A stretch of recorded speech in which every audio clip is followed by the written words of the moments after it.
Au total, 8 prévenus, auteurs des actes répréhensibles par la loi, commis au centre de santé de référence de Kisenso, ont comparu au tribunal de grande instance de Kinshasa-Matete, siégeant au premier degré en procédure de flagrance.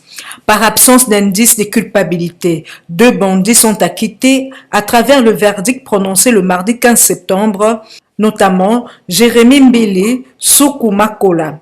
3 d'entre eux sont renvoyés au tribunal pour enfants du fait qu'ils sont des mineurs et 3 autres ont été condamnés. Il s'agit de Diazabakana, Lombama, Sylvain Dipanda et Konde Matondo, les 3 prévenus coupables de viol sur infirmière de ce centre de santé, vol et extorsion doivent purger la peine de 20 ans de prison et doivent chacun débourser une somme de 80 000 francs congolais. Ils doivent en outre payer 50 000 $ américains à la partie civile à titre de dommages et intérêts pour les préjudices subis.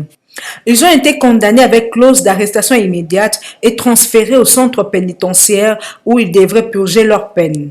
Toutefois, la défense des condamnés mécontente du verdict promet d'aller en appel. Pour rappel, ces bandits ont commis leur forfait dans la nuit de jeudi à vendredi 11 septembre 2020. Toutefois, Béatrice Lomea, ministre d'État en charge de genre, famille et enfants, tout en condamnant ces actes, a promis de conférer avec ses collègues de l'Intérieur, Sécurité et Justice pour que des dispositions soient prises à l'égard de ces auteurs de viol en RDC. Entre-temps, les enquêtes se poursuivent dans le but d'arrêter les autres bandits qui sont en fuite.